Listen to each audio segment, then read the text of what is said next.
It was late at night, it was dark, it was in the woods. I was shining the torch ahead of me and I saw something light and white. And as I got closer, I realised that it was Jodie. And she was dead.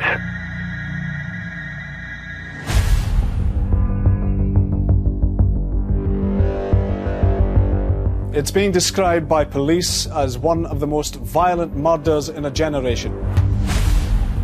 This would have been a bloodbath. 14-year-old schoolgirl killed in broad daylight. Jodie Jones had everything to live for, but her life was cut cruelly short when she was brutally attacked. She'd put up an enormous fight. There was evidence of a struggle. The area was heavily blood-stained. She was virtually decapitated. This was probably the most shocking and horrific murder in Scottish criminal history.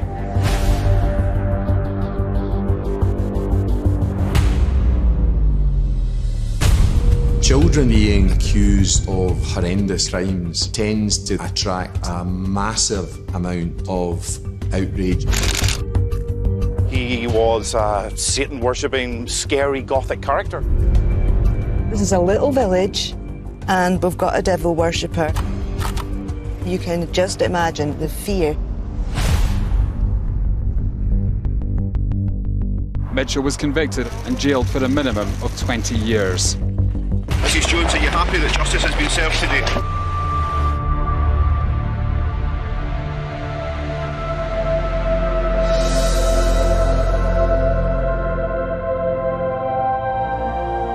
I've been locked up for a crime I did not commit. I can't be more clear. I absolutely did not kill Jodie.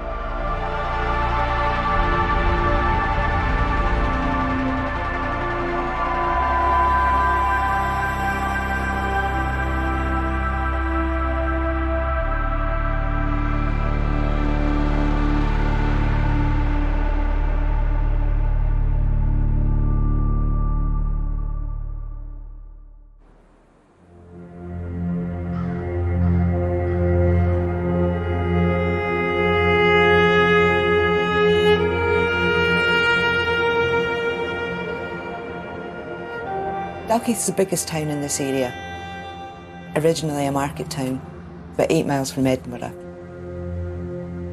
In a sort of semicircle, there's maybe half a dozen little interlinked villages.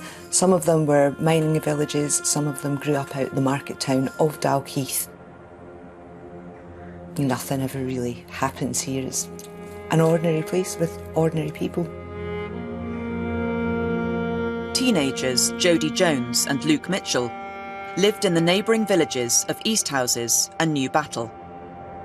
They had been dating for 5 months. I met her a few times, not a lot, but I met her a few times.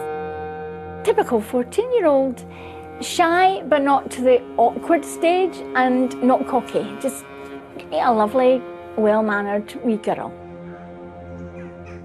30th of June 2003.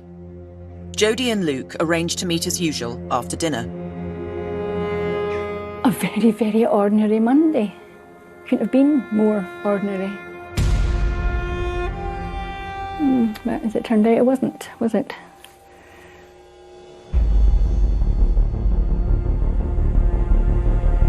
Jodie doesn't arrive to meet Luke, and just after 10 p.m, her family realise she hasn't been seen since 5 o'clock. A search party is arranged to find her. Luke came to me in a bit of a state saying, Jodie's missing. And he borrowed the torch and off they went. Luke meets Jodie's family at the top of Rowansdyke Path, a woodland shortcut connecting both their homes. Waiting for him at the top of the path were Judy's sister Janine, our gran Alice, and Janine's boyfriend Stephen Kelly.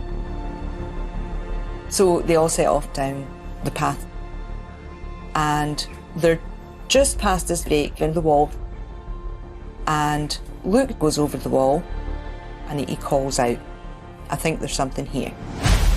The sister's boyfriend, Stephen Kelly, then goes over the wall, and the granny, well, she wants to see for herself what's there. And she started screaming.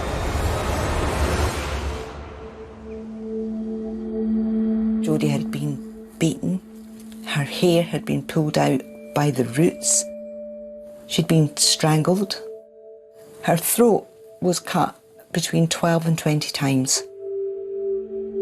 She was virtually decapitated.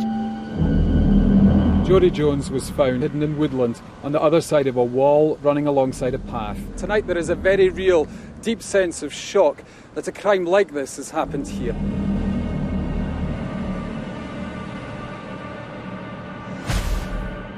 From the minute the news of the murder broke on the morning of July 1st, the hysteria, the relentless media coverage, the fear, the fact that something like that could happen in this area. Detectives have warned Dalkeith teenagers starting the summer break to be on their guard. There was a maniac roaming among us. Police have staged a reconstruction of the last known movements of murdered teenager Jodie Jones. Tonight, motorists were being asked if they were here a week ago. Jodie's clothes are undergoing forensic examination. I got a call from a police officer. They wouldn't tell me what had happened, just that they were taking Luke and Mia, our dog, to the police station, and could I meet them there? Then we were questioned about that night, and they tape your conversations, and my tape was marked witness, and I noticed that Luke's tape was marked suspect. It appeared that Luke Mitchell was now prime suspect. Police believed he had led the search party to Jodie's body, a location only her killer could have known.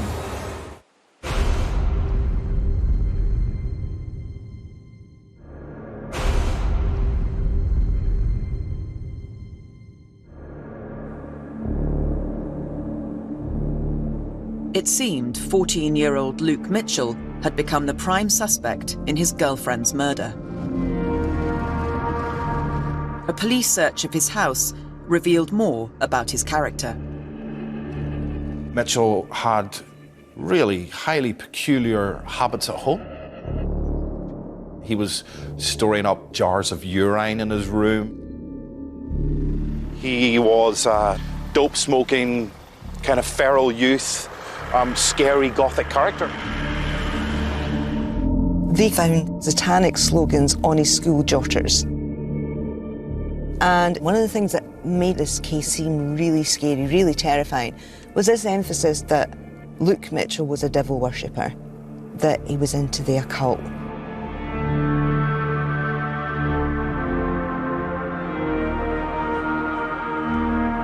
And he was obsessed by the Black Dahlia murders. Jodie's injuries were said to have some similarity to those of a murder victim known as the Black Dahlia, a young woman who had been mutilated in a ritualistic killing. The Black Dahlia case was the killing of a young woman called Elizabeth Short in Los Angeles in 1947. She was found horribly mutilated. She'd been severed in two, so the legs and the torso had been separated. Was Mitchell inspired by the Black Dahlia? The case against Luke Mitchell was building. The police were closing in, and the press began to name him as the main suspect. This stuff was being gobbled up insatiably in broadsheets as well as tabloids. It's got a kind of horror movie element to it. You know, this is about a young girl who's 14 who's found brutally murdered. Add in that, all that crazy stuff around devil worship and drugs, and you have a really kind of toxic brew that people couldn't get enough of. The press just ran amok. They were virtually camped outside our door with their sandwiches and flasks, flinging themselves on my car when my car left the driveway, just to get a close-up of Luke. There was the story which became enormous of Luke Mitchell being asked not to attend the funeral of Jodie Jones. We weren't allowed to go to Jodie's funeral, and I asked why, and they said because the family were frightened that we would turn it into a circus. On the day that the funeral happened, he decided to sit down with Sky News and do an interview. Sky came to my door and I told them, yes, we were having a vigil for Jodie. So they asked if they could come in and to witness that. I thought, what harm can it do? In fact, I thought it would do better because there was whisper of, say, Luke not caring a jot, and he was unemotional, and he was this, that, and the other. And I thought, well, at least if we show them this, then at least they know we are thinking about her, and we do have emotions and whatnot. So I let them in, and basically that horrible little man started almost interviewing Luke. What would you say to those who would look at you and think he killed his girlfriend? I just say they're being naive, not to believe everything you read in the papers. It's trial by media. The interview itself had a rather unpleasant sort of vibe to it. The police and accusations and things I couldn't care about. It was just want to find out what happened and who did it. It felt strange to watch. There was judgments made about the relationship between Mitchell and his mother. It added to the creepiness and the disturbing nature of the story. And the headlines the day after that. The screeching headlines. How could you? Yeah, the public turned against us with that one.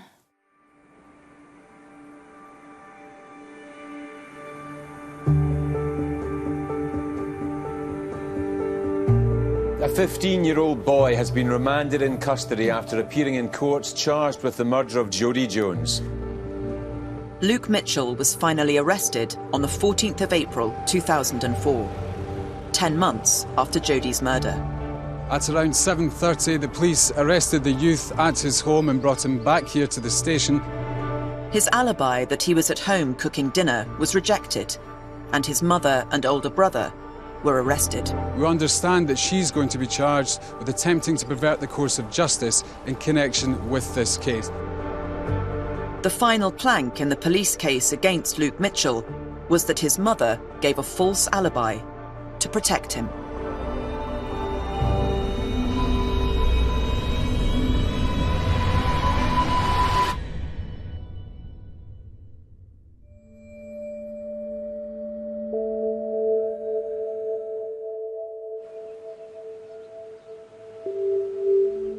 Innocent or guilt, there's something wrong with this conviction.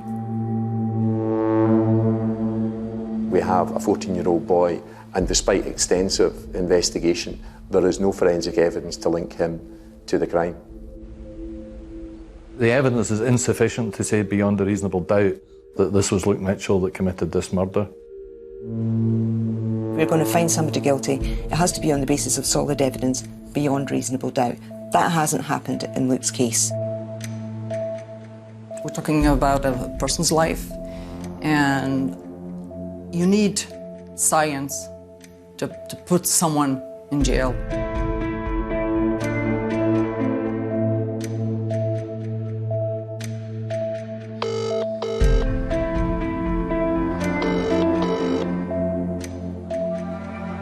I've not spoken out in all this time,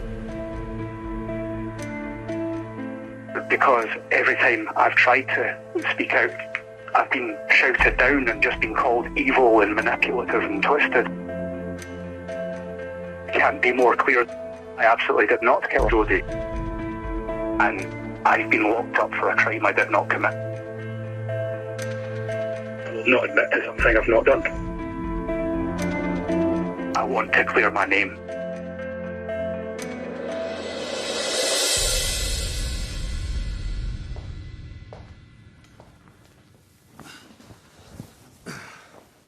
My name's John Sallins. I'm 27 years a police officer. Most of my time as a detective. I've worked in many high-profile inquiries, murders, terrorism, serious and organised crime. Spent most of my time in the CID. My name is Michael Neal.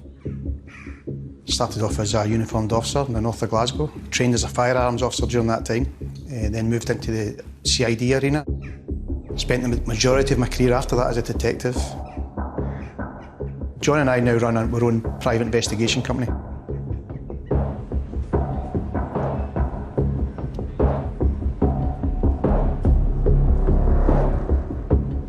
With a combined 50 years' experience, the former detectives have agreed, for the purposes of this documentary, to re-examine the case against Luke Mitchell. The difficulty of being asked to reinvestigate a case that's 17 years old, and in this case especially where someone's been convicted of that murder and been in prison, I suppose the biggest difficulty for John and I will be to keep an open mind. It may well be the case that we think Luke Mitchell is guilty, but we don't know until both of us have investigated it. We'll start right at the beginning. What do we know? The basics, what do we know about this case? You know, Luke Mitchell was found guilty by majority verdict. 14-year-old at the time of the murder, 16-year-old at the time of the trial, okay? Sentenced to life with a minimum of 20 years. We're doing things retrospectively now, without the full knowledge of what the investigation team carried out. We're just trying to conduct this investigation based on our own experience and things that we would have done at the time. What have we got forensically? There's absolutely nothing forensically. It's a circumstantial case. You would think, considering the brutality of that murder, there would have been something forensically. Luke has maintained his innocence. He had the opportunity to say that he was guilty of this, and it would have made a difference to his length of sentence, but he's adamant that he hasn't committed this murder. Right, okay. Right, so why don't we go through there and visit the crime scene? I will certainly go out and get a feel for it. We'll do that.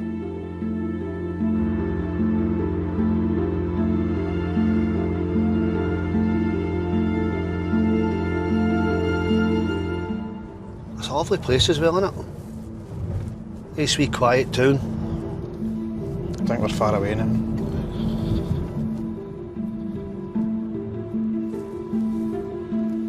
That's it there, that path there. So it is, yeah. Let's go.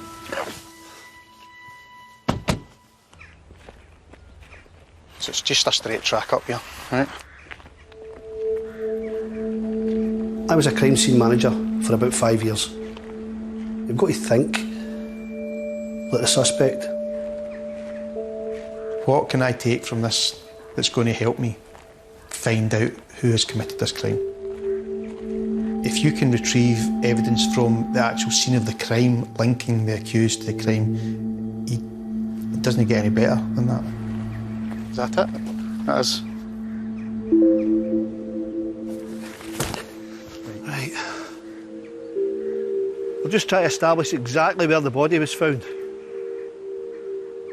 It's hard to see him. You're talking 17 years ago for this bit. This bit here. See it? That kind of lay down, you could have put me into the position. Right. Hands behind my back. Jodie had injuries to her throat area. Her throat was cut and she'd suffered slash marks from the right-hand side of her mouth towards her ear, halfway towards her ear. There was incised wounds to her forearms, her breast, her eyelids, her abdomen area. Her hands had been tied behind her back using her own trousers. We're painting a picture here and it sounds gruesome, but trust me, it's horrendous. The injuries Jodie received, absolutely horrendous. I'll get you up just like that. This would have been a bloodbath. The person that carried out this brutal murder would have definitely had blood on him, and some defensive injuries. And Jody put up a fight, so there was every likelihood he'd scratches and bruises. Given the amount of blood that was generated, I would say that there should be a reasonable chance, a reasonable expectation of finding some kind of evidence being transferred from the victim to the assailant. Forensic teams removed more than 100 items of evidence from the murder scene, including hair, saliva, semen, and blood. People assumed that there must have been masses of DNA that linked Luke to the case, identified Luke as the killer. It comes as a bit of a shock to most people to realise there was no DNA whatsoever to link Luke to the murder scene, or to link Jody to Luke. So, nothing. To find nothing in such a brutal crime scene as this, bearing in mind that Luke Mitchell's fingernails were scraped and they'd dirt in them. If he'd washed, that wouldn't have been the case. We're talking about a mutilation. I mean, it's horrific. Absolutely horrific what's taking place. So to get out of here, get home, destroy everything, every single piece of DNA evidence that could possibly be on your body, I find it unbelievable. There was DNA, male DNA, at the scene and on the body, but it wasn't Luke's. Forensics found DNA on a bloodstain on Jodie's t-shirt. DNA from Stephen Kelly, Jodie's sister's boyfriend. That implicates Stephen Kelly more than it implicates Luke Mitchell, because there was nothing found from Luke Mitchell. This was the only full DNA profile they had from Jodie's body or her clothing. You would have thought they'd have gone straight to his door and gone, you have some explaining to do. Why didn't they do that? The explanation given by the prosecution in court for Kelly's DNA was that Jodie had borrowed her sister Janine's t-shirt that night. A wider search of the area around Jodie's body revealed Stephen Kelly's DNA wasn't the only male profile found.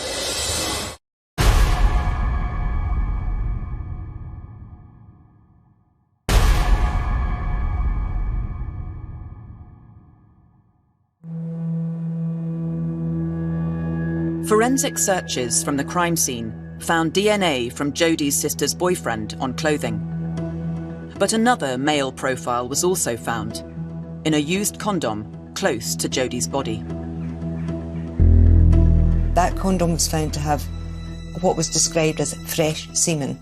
The police didn't find the owner of the condom in the initial investigation. He was traced 3 years later in 2006 when his DNA was put through the national database in relation to a different incident. It would seem significant in terms of the nature of the crime, given that it was a young female and there was a condom found with semen.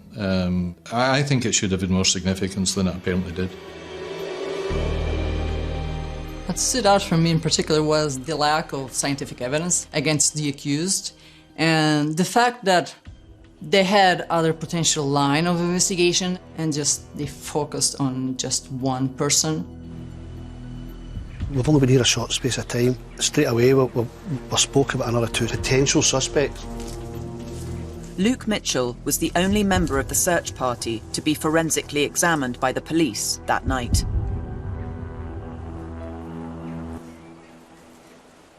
The visit here today for us is very worthwhile. Biggest thing for us is if those 4 people were here and found that body, why was it only Luke Mitchell that was taken in to be interviewed? All 4 of them should have been treated at that point as the same. It just seems to be it was only Luke Mitchell, and at this moment there doesn't seem to be a reason for that.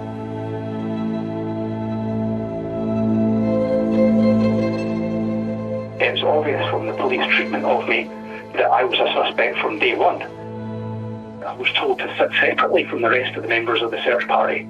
And one of them had tried to hand me a cigarette when we were sitting waiting. And they were told that they shouldn't be having any interactions with me, yet the other three were sat together, all talking together, and I was kept separate.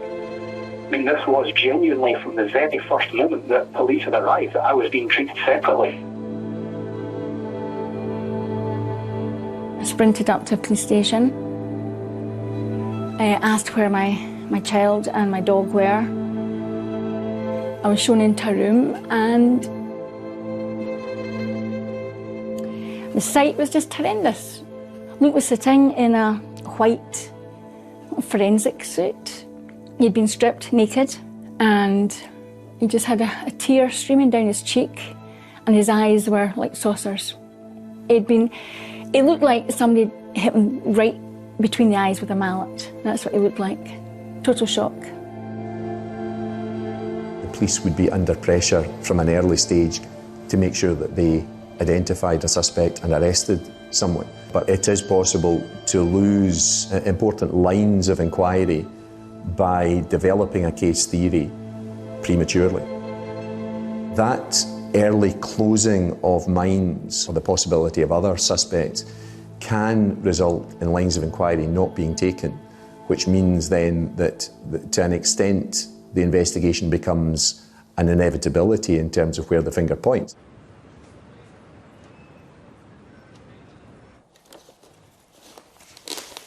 An examination of the case files reveals an inconsistency in the stories of how Jodie's body was found that night. You've got the granny's statement, the sister's statement, the sister's boyfriend's statement, but the first statement they made bears no resemblance to the statement that's used at court. In their first statement they said that Luke's dog Maya was sniffing the air and was alerted to something, right? Which is what Luke says as well. Which is what Luke says as well, which would indicate that the dog has found something and not Luke. But then as they go on and they put the statement they use at court, the dog didn't sniff the air and Luke went straight to the V. And it makes it look as if Luke knew where the body was. It makes Luke Mitchell as a suspect fit. The defence tried to pursue that. They read out the sister's boyfriend's description of the dog. It's an Alsatian, it's a big dog, its head was above the height. That's a very clear description of the dog and how it reacted. And he put it to the witnesses, this is what you said. And they said things like, I don't remember. And the first story that they were all telling together just disappears. If three witnesses in their statements are all saying one thing, and then by the time of the trial, it's changed for each of them, but it's changed in the same way, that would certainly prompt some questioning by the defence QC, and I'm sure here Donald Finlay explored that with them and then no doubt pointed out to the jury, well, people of course can forget things, people might remember things in different ways, but to say the same thing in statements and then to have the same changes in the witness box is something that you might want to have a think about. It'd be interesting for us to have a look through the statements and see where they start to change and if there's anything been suggested to them. Has it been suggested to them that this is what might have happened and they've thought, maybe.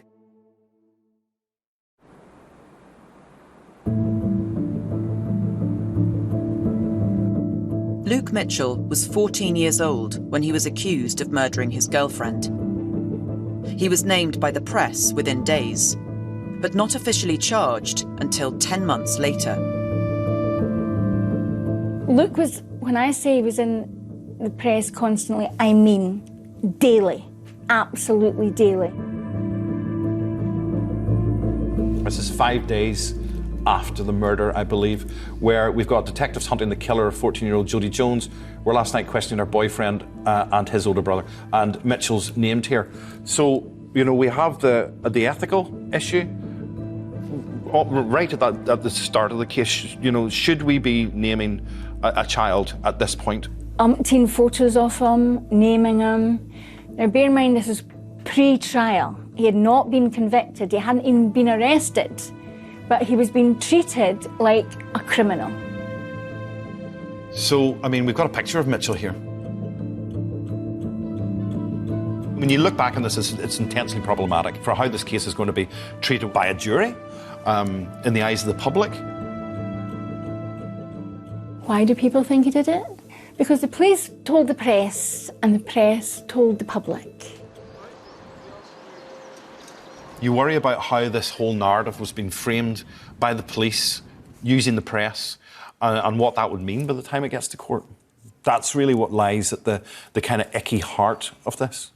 The media and the police views almost fed each other, and they certainly, to my mind, fed the impression that was being given to the public. What intrigues me the most about this case is, was it the prosecution of a lifestyle? What I mean by that is Luke Mitchell's case seemed to fit in with a narrative which was unfolding in the late 1990s and the early 2000s, where kids were in effect almost criminalised themselves because of their attitudes or the behaviour.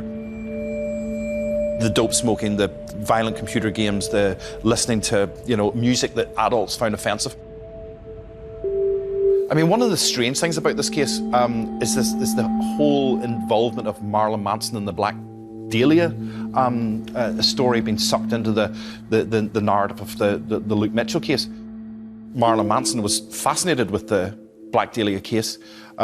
We know that he painted watercolours of the Black Dahlia victim.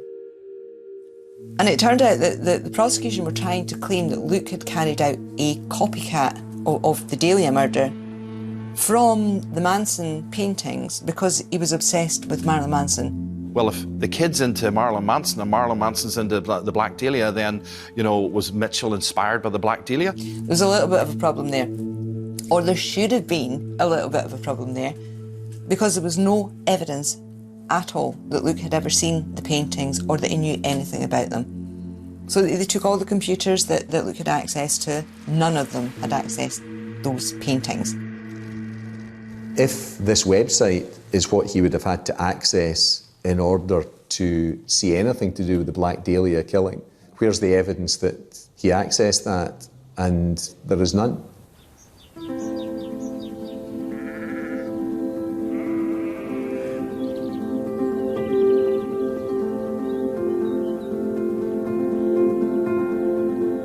Other than me being a convenient suspect because I was seen as out of the ordinary and into alternative styles and lifestyles and dress sense and music, I don't know why they went after me like this. It's not as though I had criminal involvement with the police beforehand, before any of this. I was the local weirdo. It was easy to put it on me. It was easy to make people believe these nasty and evil things about me.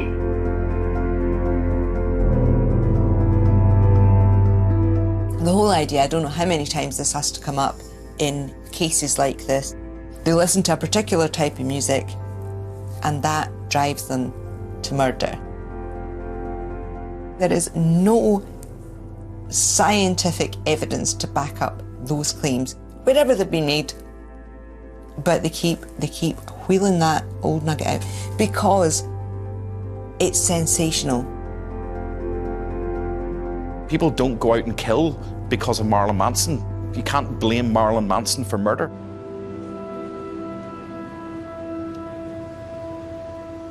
As the re-examination of the case continues, a disturbing piece of evidence reveals another potential suspect. We've got another person of interest that absolutely shocked me. There's a guy by the name of Mark Kane. He's turned up with scratches in his face. If Luke Mitchell didn't kill Jodie, somebody else did.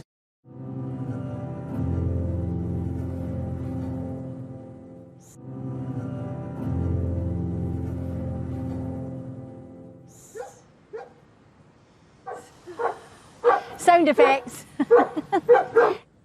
In April 2004, Luke Mitchell's mother, Corinne, was arrested and charged with attempting to pervert the course of justice. 8 months later, all charges against her were dropped. This was a caravan sales and the shop sold caravan accessories. I lost everything. Started with losing my son, and there's nothing worse as a mother watching your son being taken away from you when you can't do anything. You can try screaming, try shouting, yelling, not going to get you anywhere. And especially when you know he's not done anything wrong because he was with you. And no one listens. No one listens. Then that has a knock-on effect. Well, after Luke was convicted, obviously this was an easy target. And one night I got a phone call from the police, can you come up? So I was up here about 3 o'clock in the morning. To be honest, all I could do was sit in my car and just stare. It was just mind-blowing. Utter carnage. It wasn't just a couple of broken windows, it was 40-odd caravans, completely trashed. So I sold the house. So now we've got nothing, absolutely nothing. So I'm living here. Not my ideal plan at 61. Living with no electricity, so no running water, no toilet. Unfortunately now my health is suffering because of it.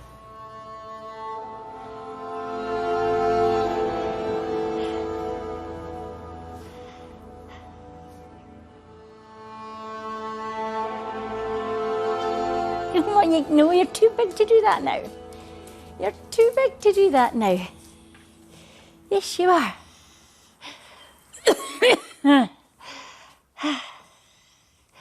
And here is what used to be my office, which is now my bedroom cum living room, which I share with Mako here. And a few rodents. Yes.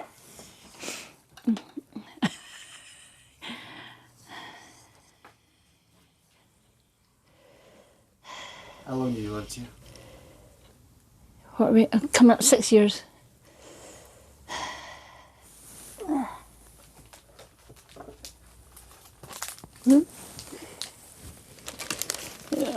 Luke and Mia. An innocent little boy, dragged from his home, having done nothing wrong, and then been turned into a monster by the press. It's just devastating, completely devastating. God, he just looks so young in that photo. Did you ever wonder whether you could do this anymore? Oh, I'll do it. It's taken its toll, but yeah, I'll keep doing it until he's out where he should be. So I want justice for my boy. End of.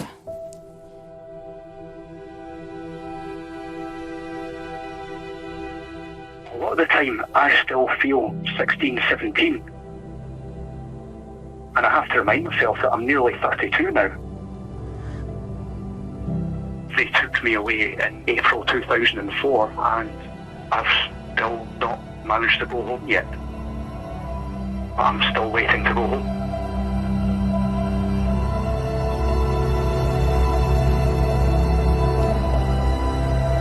"17 years after the conviction of Luke Mitchell, evidence from 2003 reveals another potential suspect who may have been overlooked by the police. We've got another person of interest that absolutely shocked me. See if you go down to number 4 on that list. Yeah, got it, yeah. You'll see there's a guy by the name of Mark Kane. Yeah. Mark Kane has apparently turned up at his friend's house the day after the murder. He's turned up with scratches in his face. Carried out a wee experiment last night. I want to show you some pictures. Right, first of all, who's that? Right, that's Luke Mitchell. Right. Right. Who's this? I don't know who that is, but he's similar. The hairstyle looks very similar to Luke Mitchell. That's what I thought. That's Mark Kane. Joking. Nope. How similar are they? Right. The whole thing rests on eyewitness evidence, driving by and identifying a person as Luke Mitchell, and they look so similar. During the police investigation, eyewitnesses Rosemary Walsh and Lorraine Fleming said they had seen Luke Mitchell at the end of the path leading to the murder site on the night of Jodie's murder. The identification by Fleming and Walsh could have been a mistaken identity, and the person that they saw was not Luke, it was Mark Kane, which would have knocked quite a big hole in the prosecution's story that Luke was at this end of the path at this time and that end of the path at that time. Another wee trip through to Dalkeith again.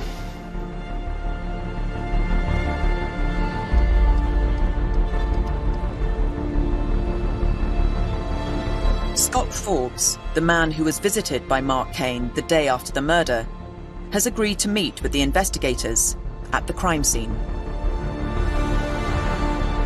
This will give us a feeling for it now, a proper feeling.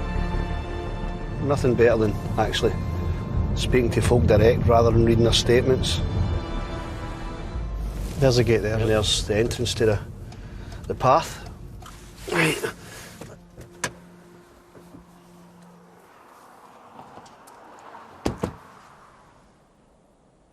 So what's over here? New Barlaby College, and that's where Mark Kane was living. So that's the college directly through the trees there? Yes, yes. So we've got Luke Mitchell staying down there, we've got Jodie Jones staying up there, we've got Mark Kane staying over there. The closest person's obviously Mark Kane. Yes. So you're only talking a couple of minutes to get from there to there. Yeah, definitely. If you come out of the murder in these woods here, would this not be a perfect escape route? Ah, definitely.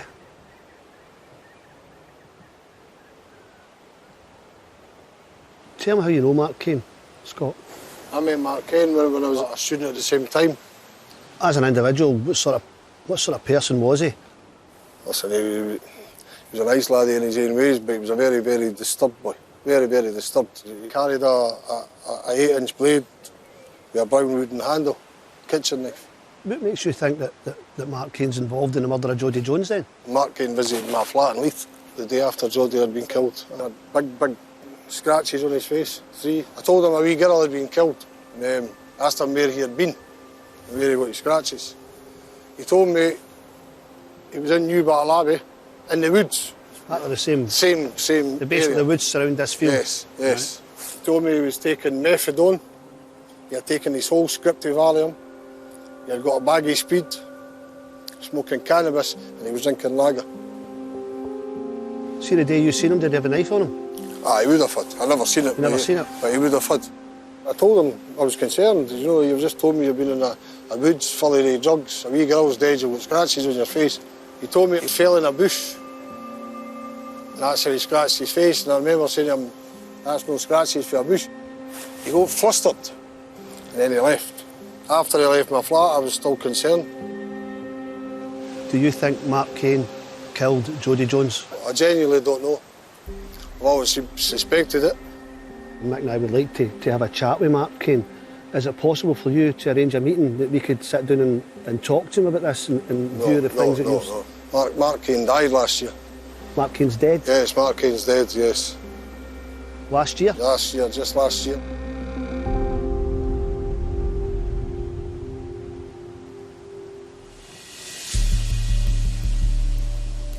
I think we need to take a look at these two, the moped boys.